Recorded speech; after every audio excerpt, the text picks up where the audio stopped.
दोस्तों, एक बार भगवान विष्णु और माता लक्ष्मी क्षीर सागर में शेषनाग की सैर पर विश्राम कर रहे थे।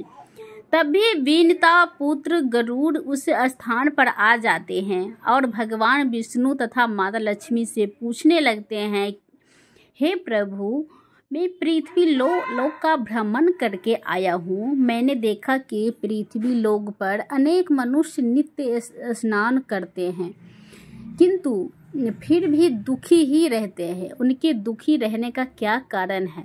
हे प्रभु, आप मुझे बताइए कि स्नान करने से सर्वोत्तम विधि क्या है? स्नान कब और कैसे करना चाहिए? स्नान करते समय कौन से मंत्रों का उच्चारण करना चाहिए?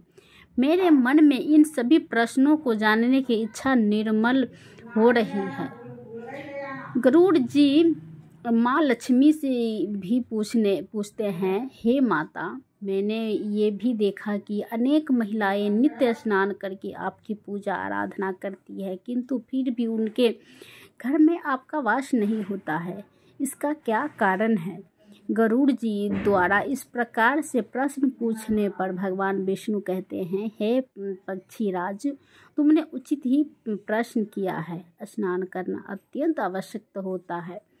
स्नान से ही शरीर शुद्ध होता है। स्नान करने से ही शरीर पवित्र होता है और मनुष्य पूजा पाठ आदि कर्म करने के पात्र बनता है। इसीलिए मनुष्य को नित्य स्नान करना चाहिए।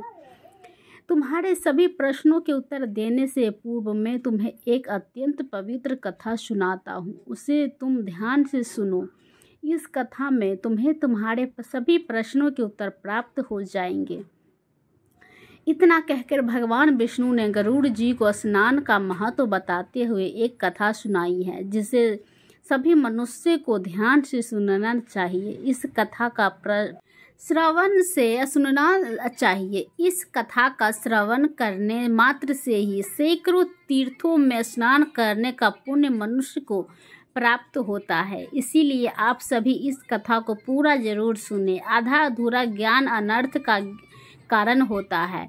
तो चलिए शुरू करते हैं। भगवान विष्णु कहते हैं, हे पक्षीराज, प्राचीन काल की बात है। मध्य प्रदेश में एक अत्यंत सुंदर नगर था, जहाँ पर एक धनवान सेठ रहता था, जिसकी 3 पुत्रियाँ उठी।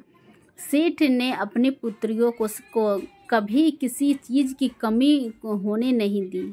उन्हें बड़े लाड़ प्यार से पाला था। उसकी पुत्रियां बहुत ही सुंदर और चंचल स्वभाव की थी। एक पिता का जो कर्तव्य होता है वह सभी उस सेठ ने पूर्ण किया।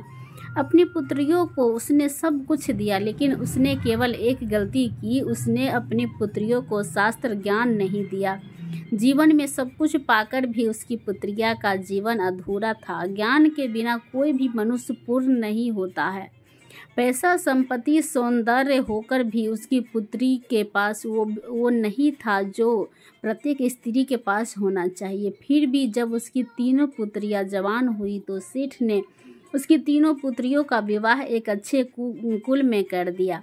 तीनों के पति बड़े बड़े व्यापारी थे और सभी राजमहलों में रहने के लिए चली गई। जैसे ही तीनों रहने के लिए अपने घर चली गई, वहाँ पर उनका भव्य दिव्य स्वागत किया गया। विवाह के बाद भी की सभी रस्में की गई। उन तीनों के ससुराल वालों ने उन्हें बहुत मान सम्मान दिया और सभी के साथ प्रेम से व्यवहार किया।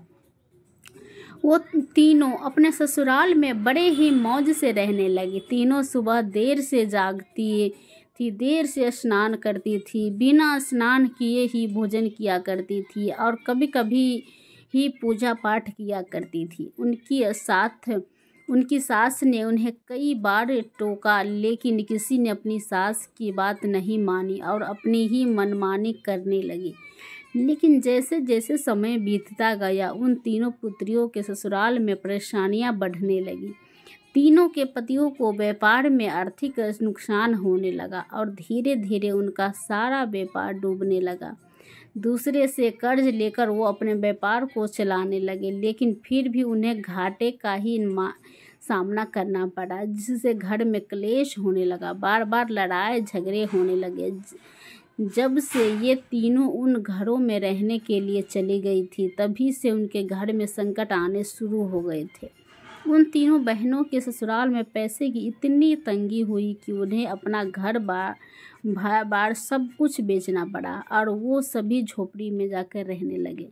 लेकिन वो तीनों बहनें झोपड़ी में रहना पसंद नहीं करती थी, इसीलिए वो अपने ससुराल को छोड़कर मायके में वापस आ गई और अपने पिता के साथ रहने लगे। अपने घर पर आकर भी उन तीनों की आदत नहीं बदली और घर पर आकर भी वह तीनों बहनें बड़ी मौज से रहने लगी। वहाँ पर भी वो तीनों देर से उठती थी, देर से स्नान करती थी, बिना स्नान किए ही भोजन किया करती थी, जिस कारण से उनके पिता को भी व्यापार में नुकसान होने लगा और उसकी भी आर्थिक स्थिति खराब होने लगी।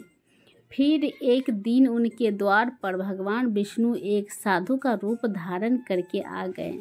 सेठ ने उस साधु को प्रेम से स्वागत किया और उनके पैर धोकर उन्हें प्रणाम किया। फिर सेठ ने उस महान साधु को अपना दुख बताया और उस पर निवारण करने के लिए उपाय पूछा। सेठ ने अपनी पुत्रियों को भी बुलाया और साधु को उनके बारे में भी सारी हकीकत बता दी। जैसे ही उस साधु ने सेठ की तीनों पुत्रियों की तरफ देखा तो उन्हें सारी हकीकत पता चली। उन तीनों बहनों के चारों ओर नकारात्मक शक्ति का घेरा बना हुआ था, जो उनके साथ ही चल रहा था। वो जहाँ पर भी जाती वह नकारात्मक ऊर्जा उनका पीछा नहीं छोड़ रही थी। उस सिद्ध साधु ने उस सेठ से कहा, तुम्हारे तीनों बेटियों की आदतें के कारण उनके चारों ओर नकारात्मक ऊर्जा का घेरा बना हुआ है। इसी कारण इससे ये जहाँ पर भी जा रही है वहाँ पर केवल दुख और संकट आ रहे हैं। तुम्हारे तीनों पुत्रियाँ अत्यंत आलसी हैं। ये देर से जागती है, देर से स्नान करती है, बिना स्नान किए ही भोजन करती है और यही वजह है कि उनके जीवन में ये संकट आ रहे हैं। फिर उस साधु ने उस सेठ को और उनकी पुत्रियों को अत्यंत महत्वपूर्ण ज्ञान दिया और उसका नित्य पालन करने के लिए कहा। भगवान विष्णु कहते हैं कि वत्स स्नान के 5 प्रकार होते हैं: ब्रह्म स्नान, देव स्नान, ऋषि स्नान, मानव स्नान और दानव स्नान। इन्हें समय के अनुसार वर्गीकृत किया गया है। शास्त्रों में ब्रह्म मुहूर्त में किए जाने वाले स्नान को सर्वश्रेष्ठ माना गया है।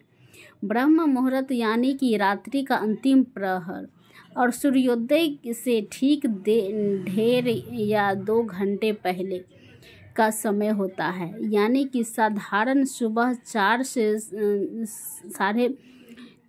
5:30 तक का समय। शास्त्रों में यह समय दिन का सर्वश्रेष्ठ समय माना जाता है, क्योंकि इस समय वातावरण में अद्भुत और चमत्कारी ऊर्जा व्याप्त होती है। यह समय देवताओं का समय होता है। इस तरह देवताओं का स्मरण करके हुए ब्रह्म मुहूर्त में किए जाने वाले ब्रह्म स्नान को सर्वश्रेष्ठ स्नान कहा गया है। इस समय स्नान करने से और स्नान में तुरंत बाद सूर्य देवता को अर्घ्य देने से जीवन में सुख, समृद्धि और शांति आती है। दिन भर मनुष्य का तन और मन ताजगी और सकारात्मक ऊर्जा से भरपूर रहता है। ब्रह्म स्नान करने पर मनुष्य रोग तथा बीमारियों से दूर रहता है। उसका शरीर निरोगी और स्वस्थ रहता है। दूसरा है देव स्नान। सुबह 5 से 6 बजे के बीच किए जाने वाले स्नान देव स्नान कहलाता है। सभी पवित्र नदियों का स्मरण करके हुए किए जाने वाले इस स्नान को भी श्रेष्ठ स्नान माना जाता है। इस समय स्नान करने से मनुष्य के शरीर में सकारात्मक ऊर्जा और संचार होता है और सभी प्रकार की नकारात्मक और बुराइयों शरीर से बाहर निकल जाती है। इस तरह देव स्नान के समय स्नान करने से तन के साथ साथ मन भी शुद्ध और पवित्र हो जाता है। इस समय पर स्नान करने से धन संपत्ति में वृद्धि होती है। मनुष्य को सभी भौतिक सुख प्राप्त होते हैं। सुबह सुबह जब आकाश में तारे नजर आते हैं, उस समय किए गए स्नान को ऋषि स्नान कहते हैं। ये भी श्रेष्ठ स्नान होता है। इस समय स्नान करने से मानसिक शांति मिलती है। तीसरा है मानव स्नान। सुबह 6 से 8 बजे के बीच में किए जाने वाला स्नान मानव स्नान कहा गया है। यह स्नान सूर्योदय के समय या सूर्योदय के ठीक बाद में किया जाता है। इस समय स्नान करना भी अच्छा माना गया है। शरीर में दिन भर ताजगी, स्फूर्ति और सकारात्मक ऊर्जा व्याप्त रहती है, जो हमें किसी भी कार्य को करने के लिए उत्साहित करती हैं। किंतु मनुष्य को कभी सूर्योदय के 2 घंटे बाद स्नान नहीं करना चाहिए, अर्थात सुबह 8 बजे के बाद स्नान करना अनुचित होता है। इस समय वातावरण में व्याप्त दैविक शक्ति बहुत कम हो जाती है, इसलिए मनुष्य में उत्साह और ऊर्जा की भी कमी दिखाई देती है, जिससे वह दिन भर आलस या अनुभव करता है। पूरे दिन शरीर में सुस्ती सी रहती है और किसी भी काम में मन नहीं लगता है। सुबह 8 बजे के बाद स्नान करने से व्यक्ति के जीवन में दुर्भाग्य आता है, उसके शरीर में नकारात्मक ऊर्जा का वास होने लगता है। ऐसा मनुष्य जिस स्थान पर भी जाता है उसके साथ दुर्भाग्य चला जाता है। तुम्हारी ये तीनों पुत्रियां सुबह देर से स्नान करती थी, जिस कारण से उनके ससुराल की सारी संपत्ति नष्ट हो गई है और अब तुम्हारी भी धन संपत्ति नष्ट हो रही है। सूर्योदय होने के बहुत समय बाद तक भी जो लोग स्नान नहीं करते हैं उनके मन में दिन भर क्रोध, राग, द्वेष, नकारात्मकता, कमजोरी और चिड़चिड़ापन बना रहता है, जिससे इनसे काम में मुश्किलें आ सकती हैं। इसलिए प्रतिदिन ब्रह्म स्नान, देव स्नान, ऋषि स्नान या मनुष्य स्नान करने की सलाह दी गई।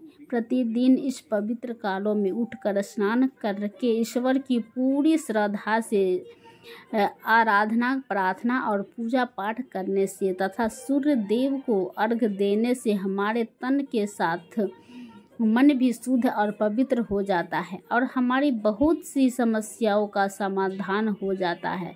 हमारे अंदर ये सभी प्रकार की नकारात्मक दूर होती हैं और सुख समृद्धि का मार्ग खुल जाता है। संध्या काल, रात्रि के समय अत्यंत आवश्यक न हो तो बिल्कुल भी स्नान नहीं करना चाहिए।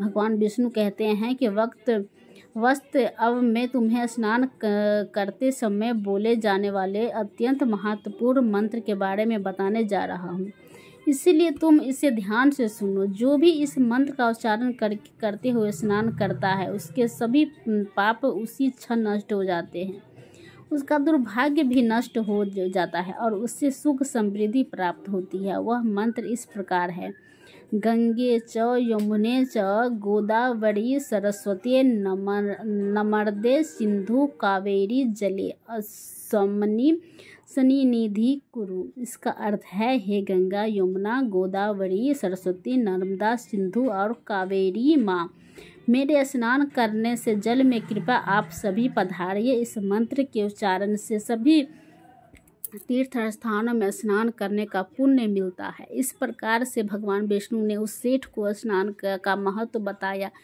फिर सेठ की तीनों पुत्रियों को अपनी गलती समझ में आ गई। वो तीनों अपने अपने ससुराल के रहने के लिए चली गई और भगवान विष्णु द्वारा बताए गए स्नान के सभी नियमों का पालन करने लगी। तीनों सुबह ब्रह्म मुहूर्त में जाकर स्नान करने लगी और नित्य सूर्य को जल देने लगी। सुबह नित्य स्नान करने से उनका शरीर पवित्र हो गया और वह नकारात्मक ऊर्जा भी पूरी तरह से नष्ट हो गई। धीरे धीरे उनके पति का व्यापार भी ठीक से चलने लगा और उनका खोया हुआ सब कुछ उन्हें फिर से वापस मिल गया और तीनों बहनों बड़ी ही प्रसन्नता से अपने ससुराल में रहने लगी। दोस्तों इस प्रकार से हमारे जीवन में स्नान का बहुत अधिक महत्व होता है, इसलिए हमें रोज़ सुबह जल्दी स्नान करना चाहिए। सुबह 8 बजे के बाद स्नान करना अशुभ होता है। इस प्रकार से भगवान विष्णु ने गरुड़ जी को स्नान का महत्व बताया। उम्मीद है आपको यह कथा पसंद आई होगी। वीडियो को लाइक और सब्सक्राइब